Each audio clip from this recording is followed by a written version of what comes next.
잘 묻고 잘 듣기, 또는 대답하기. 예전에 사자성어 가운데 우문현답이라는 얘기가 있습니다. 어리석을 묻자에 질문할 문자, 지혜로운 현자에 답할 답자지요. 어리석게 질문하였으나 지혜로운 답변을 주다라고 할 때 우문현답이라고 합니다. 어리석은 질문과 어리석은 답변, 우문의답, 또 지혜로운 질문과 지혜로운 답변, 현문현답. 현문의답도 있겠지요.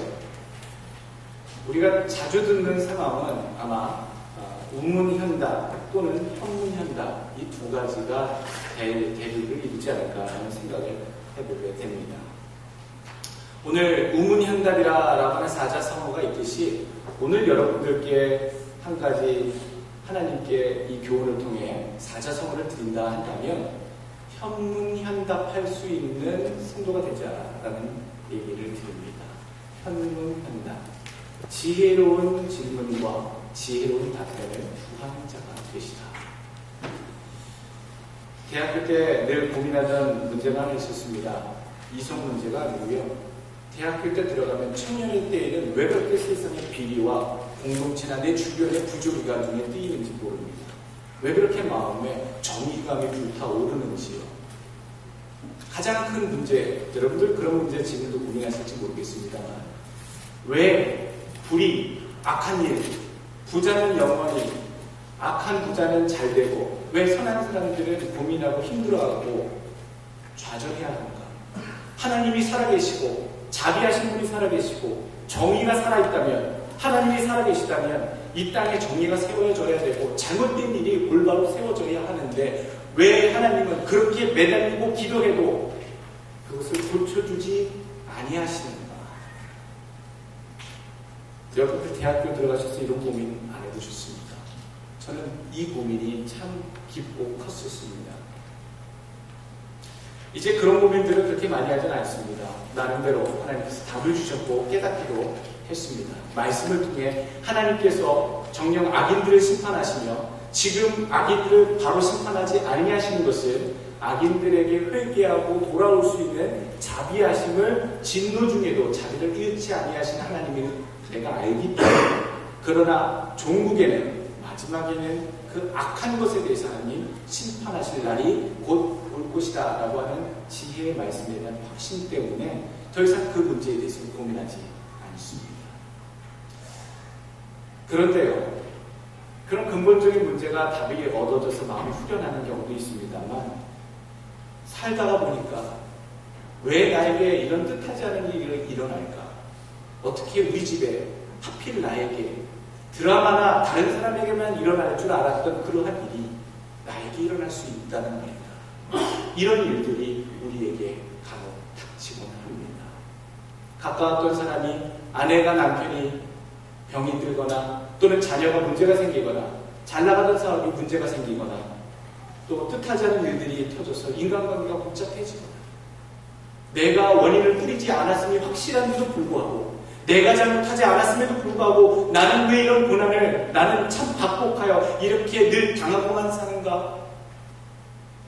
이렇게 여겨지는 상황들이 우리 인생 가운데 참 많이 있다라는 것이죠. 그때마다 질문을 해보게 됩니다. 왜 내게 이런 일이 일어났지? 여러분, 그런 질문을 속 시원히 답해줄 만한 사람이 있으면 얼마나 좋습니까? 그것은 왜 일어났으며 장차 그것 때문에 어떻게 진행될 것이다. 궁금한 게 생각나시거든 여러분, 자기 자신에게 이제 묻지 마십시오.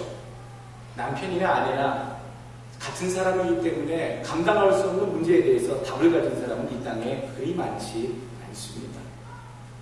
부모님이 때로 답과 힌트를 주실 수도 있고 인생의 스승이나 선생들이 답을 줄 수도 있겠습니다만, 가장 근원적인 우리가 인생 가운데 맞닥뜨린 문제에 대해서 주실 수 있는 답을 잡고 계신 분은 오직 하나님이시다. 하나님 외에는 인생 가운데 펼쳐진 모든 일들 가운데 답을 주실 만한 이가 없음을 여러분 아셔야 합니다. 정보로 가지 마십시오. 현명한 사람 찾아가지 마십시오. 오죽 답답하면 찾아갈 수 있겠습니다만 결코 옳은 답을, 가장 근본적인 근원의 답을 얻는 것은 불가능한 일입니다. 하나님께 여러분 물어볼 대상을 잘 찾아가실 수 있는 지혜로운 사람, 현문하시는 사람 되시길 주 이름으로 축원합니다. 오늘 본문 말씀은요, 하박국 선지자, 하박국 시대의 배경입니다. 이 하박국 선지자는 마지막 이미 북쪽 이스라엘이 아수르 제국에게 멸망을 하고요, 기원전 722년에 망했습니다. 그리고 나서 그 뒤에 발흥한 갈대아 지방에서 발흥한 메소포타미아 지역, 즉 지금의 이란 이라크 지역입니다. 그 지역에서 일어난 바벨로니아 제국으로부터 상당한 위협을 받고 있었던 유대 왕국의 상황이었습니다. 이제 곧 위태해서 조만간 그 제국의 세력이 확장되면 아수르 제국도 이미 바벨론 제국으로부터 위협을 받아 쇠락의 길을 걷고 있는 상황이었고, 이제 바람 앞에 등불처럼 유다 제국도 어느 순간에 바로 바벨론의 정복을 당할 수밖에 없는 위태한 상황에 놓여 있을 그때에 하나님께서는 하박국의 입술을 빌려 유다 백성에게 오늘 선지의 말씀을 전해주고 계십니다. 하박국 선지자만 계신 게 아니었고요, 예레미야 선지자도 있었고, 또 다니엘도 나중에 붙잡혀가게 되고요, 에스겔 선지자도 남쪽 유다를 하나님의 말씀을 대언했습니다. 말세 때에 하나님의 놀라운 일들이 급박하게 진행될 때에는요, 이곳저곳에서 하나님의 진리를 전하는 그러한 선지자들을 하나님 만나내십니다. 단 한 사람뿐만 아니라 많은 자들이 입을 모아 하나님의 뜻이 무엇인지를 분명하게 일관되게 하나님의 뜻을 전하는 자들이 있다. 하박국서는 선지서입니다. 그런데 다른 선지서, 구약에 나오는 선지서, 하나님의 장차 일어날 일이 어떤 것이다 라고 기록되어진 그 선지서, 예언서, 이 예언서와는 좀 다른 특징이 있어요. 다른 선지자들이 기록한 이 선지서들은 하나님이 장차 이스라엘 백성이나 그 주변의 일들에 대해서 이렇게 일들을 진행하시겠다라고 선포하신 내용을 듣고서 그대로 백성들에게 전파하는 그런 내용을 선지서, 예언서에 담고 있습니다. 그런데 이 하박국서는 내용이 좀 달라요. 반면에 하박국은 오히려 하나님의 말씀을 직접 듣고 바로 이스라엘 백성들에게, 유다 백성들에게 전할 메시지를 기록하고 있는 것이 아니라 오히려 선지자 하박국이 개인적으로 왜 하나님 이런 일을 당해야 되며 이런 일이 있어야 합니까? 라고 개인적인 질문을 하나님께 던지고서 그 질문에 대한 하나님의 답변을 들은 것을 기록해서 백성들에게 간접적으로 두 단계 걸은 단계를 더 거친 다음에 하나님의 메시지를 전하고 있는 그런 구조와 형식을 갖고 있죠. 다른 선지서와는 다른 독특한 구조를 갖고 있습니다. 다른 선지자들은, 예언자들은 하나님께 대한 충성심이 특심하여서 하나님이 말씀하시는 대로 그냥 다 전했는데, 하박국은 그렇게 전하지 않고 하나님께 대한 열심과 어떤 절대적인 순종이 부족해서 하나님께 이렇게 질문을 하고 그 질문의 과정을 다 기록해서 답변을 적었던 것인가? 그렇게 여겨지지는 않습니다. 오늘 하박국이 이 질문을 하나님께 한 내용을 보게 되면 하나님께서 장차 이스라엘 유다 백성, 이 유다 왕국을 그 포악한 백성 바벨론 제국의 정복을 당하게끔 폭력 앞에 무릎을 꿇게끔 하는 심판을 당케하실 것이다 라는 내용입니다.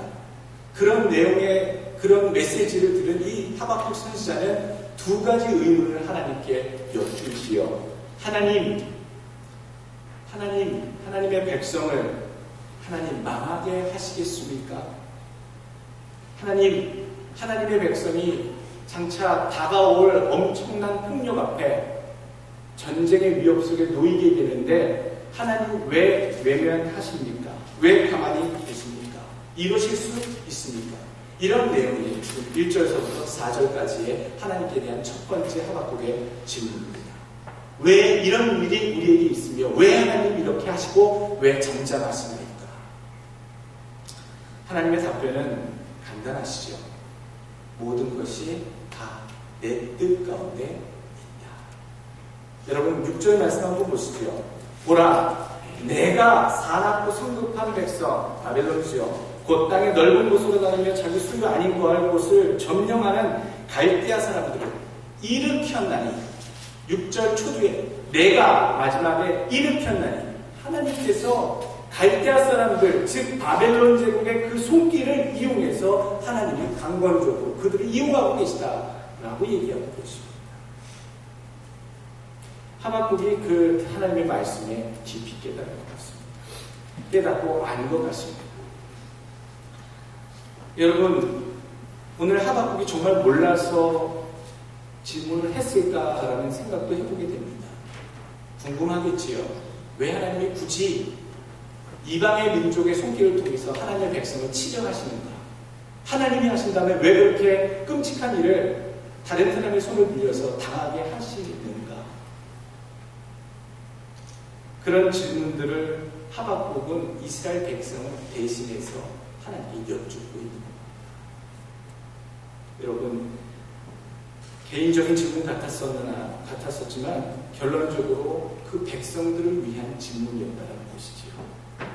하나님이 계시하고 나타나실 일에 대해서 가장 의문스러워하고 장차 의아해하는 당할 그 당사자들을 대신해서 하나님께 대신 여쭙고 그 여쭈은 다음 답을 얻은 것을 기록하여 대신 전하여 줌으로써 이 글을, 하박국의 이 글을 읽는 모든 자들이 하나님의 깊은 계획하신, 인도하신 뜻이 무엇인지 알고 순응케 하기 위한 하박국의 의도, 물론 성령님의 인도하심이었다. 우리는 그렇게 볼 수 있다는 겁니다. 이러한 기법들이 사실 디아티베라고 하는 독일어의 이런 표현이 있는데요.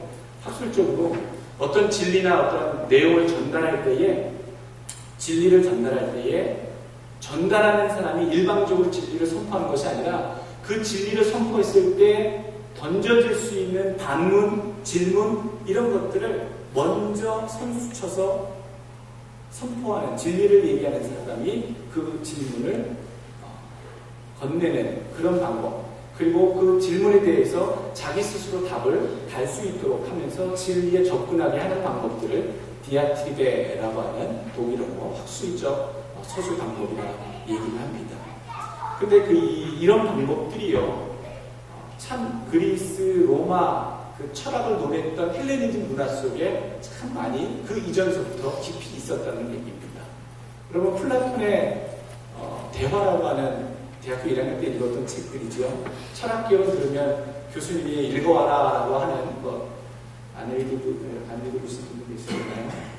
거기 보게 되면 어떻습니까? 플라톤이 인생에 대해서, 철학에 대해서 어떤 논제를 전할 때에 보이지 않는 청중들을 향해, 또 가까이 있는 청중들을 향해 약이 되어지는 질문들을 먼저 던지죠.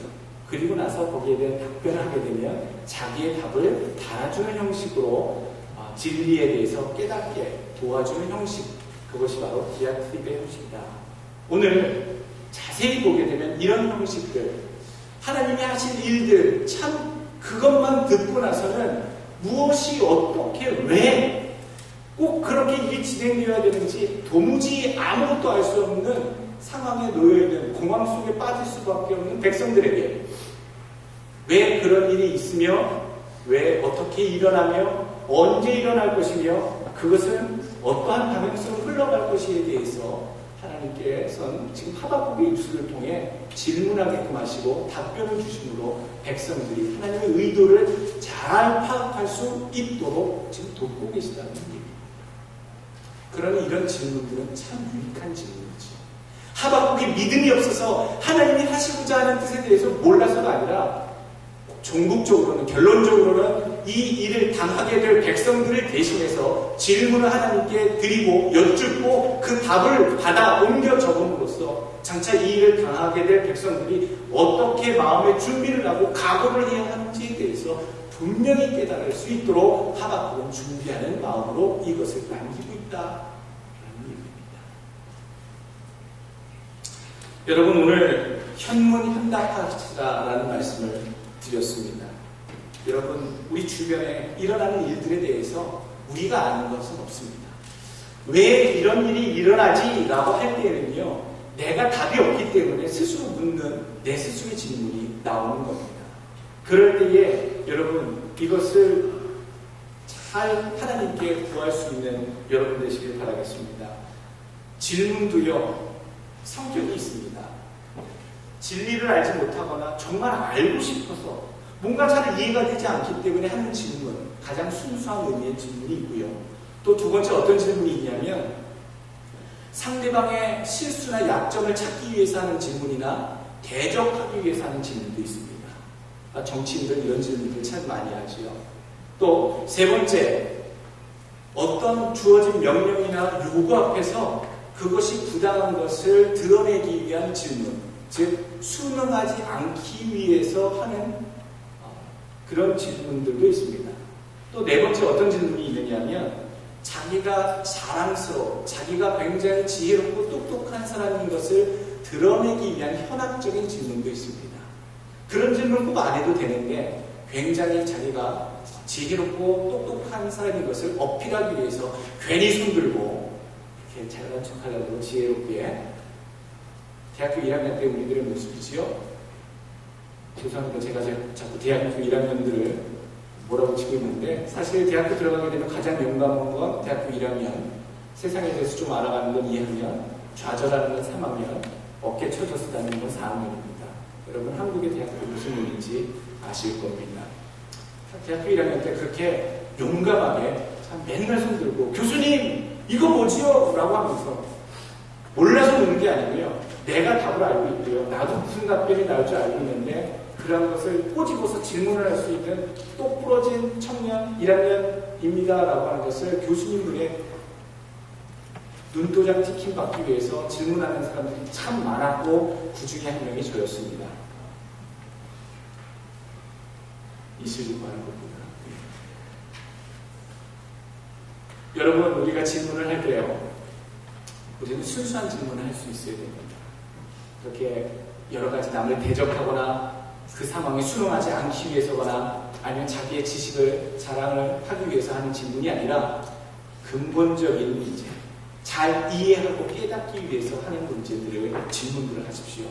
어떤 질문을 하셔야 되겠습니까? 우리 주변에 내가 어떠한 일을 당했을 때 하나님의 뜻을 구하는 질문을 하십시오. 이게 현문입니다. 이게 지혜로운 질문입니다. 하나님, 이 일이 왜 일어나는지 깨닫게 하여 주옵소서. 알게 하여 주옵소서. 보여주옵소서. 들려주옵소서. 이것을 통해 하나님 무엇을 원하십니까? 우리가 이렇게 질문을 하는 것은요, 하나님한테 대적하기 위해서가 아닙니다. 하나님께 화를 내기 위해서가 아닙니다. 하나님, 내가 왜 이런 일을 당해야 됩니까? 성질을 내기 위한, 분을 내기 위한 것도 아닙니다. 정말 하나님께 하는 질문은요, 하나님의 뜻을 분명히 이 일 가운데서 찾아내고요. 장차 이 일이 어떻게 진행되어서 어떤 길로 가게 될 것인가, 하나님이 정말 나를 통해 원하시는 방향이 무엇인가, 의도를 잘 따르고 파악하기 위한 하나님께 대한 질문입니다. 그런 질문을 하는 것과 안 하는 것은 또 차이가 있습니다. 질문을 하면 하나님이 알려주십니다. 하나님의 뜻을 따르기 위해서 겸손히 구하는 자리에는 하나님이 모른 척 안 하십니다. 도와주십니다. 이렇게 하면 이게 하나님의 뜻이고 내 뜻입니다. 비록 황당하고 뜻하지 않은 일이 네 앞에 펼쳐졌으나 네가 순종할 때에, 네가 내 뜻대로 따를 때에 이러한 길이 예비되어 있다. 하나님의 인도하심이 분명히 있다라는 거죠. 그러한 질문을 하나님께 하시고 하나님의 은혜로운 답변을 모두 구하시는 여러분 되시길 주의 이름으로 축원합니다. 여러분, 상황에 대해서 이제 질문을 하실 때에 묻고 하나님이 보여주시는 것들이 있을 때에 믿으시길 바라겠습니다. 여러분들 어떻게 하나님이 응답하실 것 같아요? 오늘 이 선지자 하박국은요, 나의 하나님, 나의 선지자가 그러는데 나의 하나님, 거룩한 자여, 이렇게 말씀하시지요. 또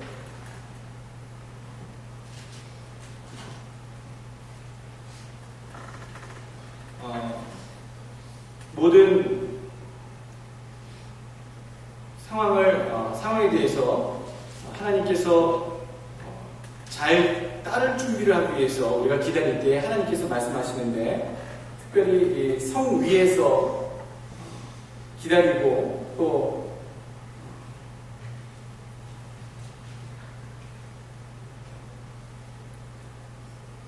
죄송합니다. 제가 읽어보면 좋습니다. 2장 1절입니다. 2장 1절 말씀 보시면, 내가 파수하는 곳에 서며 성문에 서리라.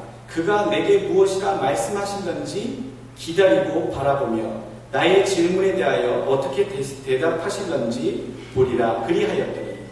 여러분, 오늘 여기서 우리가 볼 것은요, 하나님의 뜻을 기다리고 찾으면요 알게 해주신다는 겁니다. 기다리는 자에게 보게 해주신다는 겁니다. 봐도 모르겠다고요.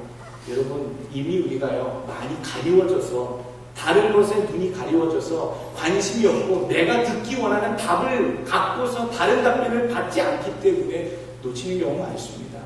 하나님의 답변을 기다리는 것은요, 오늘 절대 고독 속에 절대 하나님과 나 그 관계 속에서 하나님만 바라보고 성문 위에 올라가서 성벽 위에 올라가서 기다리는 이 하박국처럼요 하나님의 말씀을 기다리는 마음 자세가 필요합니다.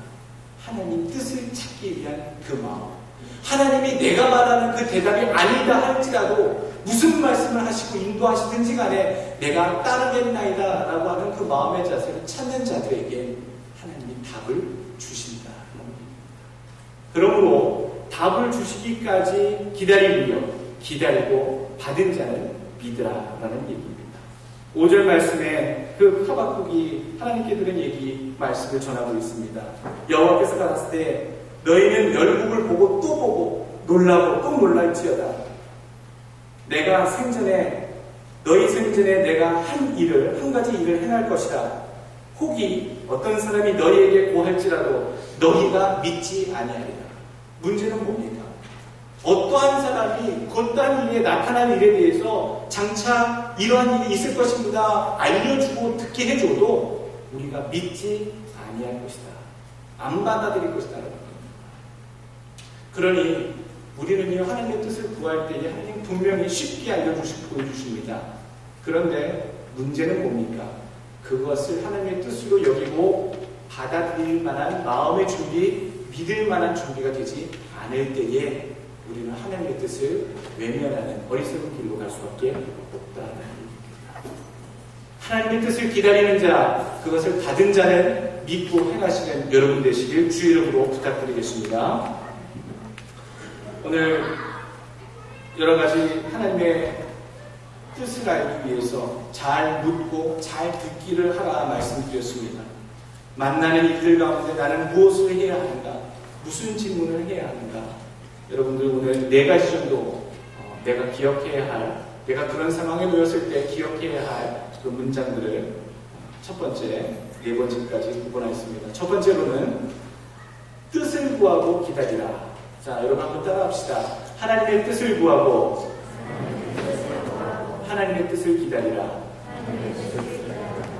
여러분, 하나님의 뜻을 구하고 하나님의 뜻을 기다리는 자는 분명히 어떻게 하신다? 응답하여 주신다. 나의 답변을 갖고 계신 분들 내려놓으셔야지 보입니다. 내가 원하는 답변을 기다리시는 자는 내려놔야 하나님의 분명한 뜻이 무엇인지 보입니다. 내가 바라는 뜻이 아닐지라도 하나님께서 원하시면 그것대로 가실 수 있는 여러분 되시길 바랍니다. 두 번째로는요, 주시는 응답을 귀히 여기고 기억하라는 얘기입니다. 자, 따라해 봅시다. 귀히 여기고 기억하라. 응답을 주셨는데요, 그것이 우연의 어떤 응답, 그냥 그럴 수도 있지라고 하는 응답이라면 여러분 우리가 그걸 마음에 두지 않습니다. 여러 가지 가능성 중에 우연하게 내게 놓여진 답변이겠거니라고 생각하시면 하나님의 뜻대로 대처하지 못합니다. 뜻대로 움직일 수 없습니다. 하나님이 주신 응답이시라면 여러분 그걸 귀히 여기시고요, 그거를 마음속에 깊이 잊지 않고 기억하셔야 됩니다. 오늘 2절 말씀 한번 보시죠. 2장 2절 말씀, 3절 말씀입니다. 2절 말씀. 여호와께서 내게 대답할 가라사대 때 너는 이 묵시를 기록하여 판에 명백히 새기되 달려가면서도 읽을 수 있게 하라. 여러분 이 말씀 읽으실 때 어떤 마음이 드십니까? 하나님의 계시의 말씀을 들을 때에 무슨 일을 하든지 어디를 그렇게 바삐 달려가는 상황이 되든지 간에 달려가면서도 읽을 수 있도록 분명히 기록하라.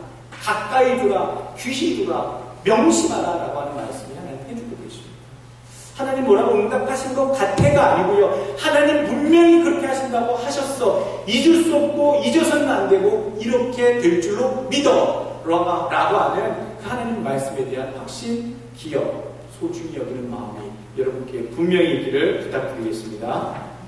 세 번째로 하나님의 말씀은 우리 한번 따라해 봅시다. 하나님의 말씀은 더딜지라도 꼭 이루어짐을 믿으라. 이루어졌습니까? 안 이루어졌습니까? 이 끔찍한 일이 정말 일어났으면 실은 안 일어났으면 좋겠는 이 일이 이 외국 바벨론 제국의 침공이 정말로 15년, 20년 뒤에 하박국의 예언대로 정말로 일어났습니다. 여러분, 이 하박국서는요, 기원전 612년에서 605년 사이에 기록됐다 그렇게 전해지고 있습니다. 그런데 실제로 612년, 605년 그 사이에 이게 기록되고 백성들에게 들려졌을 텐데 그리고 나서 기원전 586년, 약 25년에서 26년 그 사이에 실제로 바벨론이 결국엔 유대를 침공해서 유다 왕국을 멸망시켜버린 일이 실제로 일어났다는 것이죠. 여러분, 우리 마음은 늘 지금이어야 하고 그때여야 한다라고 하는 강박관념이 있습니다. 너무나도 답답하고 너무나도 눈앞에 조급하기 때문에 하나님 바로 지금 응답하여 주셔야 되고 바로 당장 해결해 주셔야 됩니다 라고 하시지만 여러분, 하나님 왜 지금 응답 안 하십니까? 하나님 죽으십니까? 하나님 어디 가셨습니까? 하나님 나 버리셨습니까? 라고 하는 의문도 들고 실망감도 들지만 여러분, 우리에게 하나님 하시는 그 일은요, 하나님이 원하시는 그 기묘한 때에 계획하신 가장 나를 향해 인생 가운데 또 세계 역사 가운데 합당한 때에 꼭 이루어짐을 여러분 믿으시기 바라겠습니다.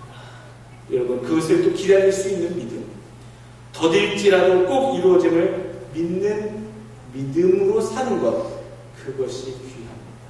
이루어질 줄로 믿어. 여러분, 2장 4절 한번 보시죠. 보라, 그의 마음은 교만하여 그의 속에서 정직하지 못하니라. 그러나 의인은 그 믿음으로 말미암아 살리라. 하박국서의 이야기입니다. 의인은요, 악한 자들을 하나님께서 다 벌하시나 의인은 어떠한 자들이라? 믿음으로 말미암아 사는 자들이라. 더 좀 착한 일을 많이 하고 선하게 살고 좋은 일, 선행을 가득 쌓아서 하나님 앞에 의인이 아니고요, 하나님께서 행하신 일이 이루어질 것을 믿는 믿음을 가지고 사는 자들을 하나님께서 의인으로 보고 계시다. 여러분들, 그래서 우리는 믿는 자들이고요, 믿는 자들은 하나님이 의인으로 여기신다라고 오늘 그렇게 배웠습니다. 하나님께서 내 삶 속에 이 참 어렵고 힘든 상황, 신분의 문제, 사업의 문제, 자녀의 문제, 참 얽혀설켜 있는 남에게 못할 그런 문제들, 정말 하루아침에 좀 해결 좀 됐으면 좋겠는데 묶여있는 이 문제, 하나님께서 우리 저버리지 않으시고요, 하나님께서 꼭 해결해 주실 줄 믿는 믿음이 여러분들 마음속에 가득하시길 주의 이름으로 축원합니다. 마지막으로 오늘 하박국서의 마지막 결론입니다. 모든 것이 하나님 내 여호와 손에 있다라고 답변 주셨고요. 그리고 왜 하나님 두 번째 질문 뭡니까? 오늘 12절부터 17절까지 하박국이 두 번째 질문하지요. 하나님, 그렇다고 하나님께서 사랑하시는 의인으로 여기시는 왜 하나님의 백성들을 우리보다 더 악한 저 이방인들, 악인의 손을 통해서 징벌하십니까? 저 악인들을 가만히 놔두시겠습니까? 라고 했을 때 하나님께서는 2장 1절부터 끝까지 2장 전체를 통해 그렇지 아니하다. 저들의 교만함으로 인하여 저들이 멸망하게 될 것이다 라고 하나님 답변을 주고 계십니다. 3장에 들어가면 이 모든 답변을 듣고 난 하박국은요, 하나님께 감사함을 고백합니다. 외양간의 송아지가 넉넉해서가 아니고요, 또 우리의 짐승들이, 또 포도원의 과실들이 가득해서가 아닙니다. 여러 가지 다 비어있고 아무것도 없을지라도 하박국 3장 18절 보게 되면 나는 여호와를 인하여 즐거워하며 구원의 하나님을 인하여 기뻐하리라 라고 얘기하고 있습니다. 결국에는 나를 구원하실 하나님, 그것 때문에 저는 지금 처해 있는 이 끔찍하고 너무 힘든 절망의 상황조차, 이 상황에서조차도 하나님께 감사를 드립니다 라고 우리에게 알려주고 있습니다. 하박국이 자기 신앙의 고백을 이렇게 우리에게 보여주는 겁니다. 이런 질문의 답변을 들은 모든 믿음의 백성들은 결국에는 하나님께 하박국과 같이 우리를 구원해 주신 하나님을 기뻐하며 그 구원을 감사하는 마음으로 살아야 한다는 교훈을 우리에게 주고 있습니다. 여러분, 마지막으로 잊지 말 것은 이런저런 일을 만나도 뜻하지 않은 일을 우리가 당케 되도록 하나님의 백성으로 구원받은 백성 삼아주시고 장차 천국의 소망을 내게 주시니 내가 비록 이러한저러한 상황에 맞게 된다 할지라도 하나님 내 감사 변치 않습니다. 고맙습니다. 감사합니다. 이러한 믿음의 고백이 여러분의 모든 삶에 있으시길 주의 이름으로 축원합니다.